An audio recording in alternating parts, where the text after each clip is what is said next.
بھی اسلام میں بندگی یا پرستش نماز اور دعا کے علاوہ اور کون سے عوامل ہیں جن سے بندگی یا پرستش ظاہر ہوتی؟ بہت اچھا سوال ہے۔ جو اللہ تعالیٰ نے قرآن میں کہا نا کہ ہم نے جنوں اور انسانوں کو اپنی عبادت کے لیے پیدا کیا، اب عبادت کا مفہوم ہو گیا تنگ۔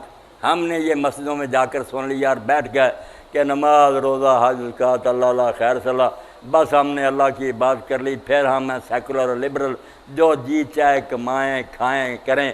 یہ ہو گئی خرابی۔ یہ دین اور دنیا دو کھانے بنا لیے، وہ ہمارا فرض ہے، یہ ہمارا پیشہ ہے۔ ملعون لوگوں کی یہ تقسیم ہے۔ آپ کی پوری زندگی عبادت ہے، غلامی۔ عبادت کا کیا معنی؟ غلامی۔ آپ ہر وقت غلام ہیں، بچوں میں بیٹھے ہوئے بھی غلام ہیں، ان قوانین کے پابند ہیں جو اللہ نے اتارے۔ جس طرح وضو نماز کے بارے میں آپ پوچھتے ہیں کہ یہ کروں گا وضو رہے گا، اسی طرح پوچھیں کہ یہ کام کروں گا میرا نکاح قائم رہے گا، اس طرح میں تجارت کروں میری دکان حلال رہے گی۔ آپ کسی وقت آزاد نہیں۔ ایک لمحہ بھی آپ نے کسی گھڑی سوچ لیا کہ میں اپنی مرضی کروں گا، آپ کی بندگی اور غلامی ختم۔ آپ تو طاغوت اور سرکش ہو گئے، اللہ تعالیٰ کے مقابلے میں باغی بن گئے۔ اس لیے عبادت کا دائرہ وسیع کر دیں۔ 24 گھنٹے آپ خدا کی عبادت میں ہیں۔ میں نے جیسے عرض کیا، حلال کما کر بچوں کے منہ میں دیتے ہیں وہ بھی صدقہ لکھا جاتا۔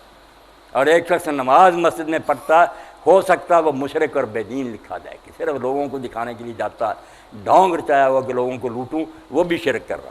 یہاں یہ تقسیم نہیں کہ مسجد لگا گھر لگا، نیت کا معاملہ کہ آپ جو کام اللہ کے قانون کے مطابق نیک نیت سے کریں گے، وہ آپ کا اپنی بیوی کے ساتھ تعلق جو ہے اس کو بھی حضور نے صدقہ قرار دیا۔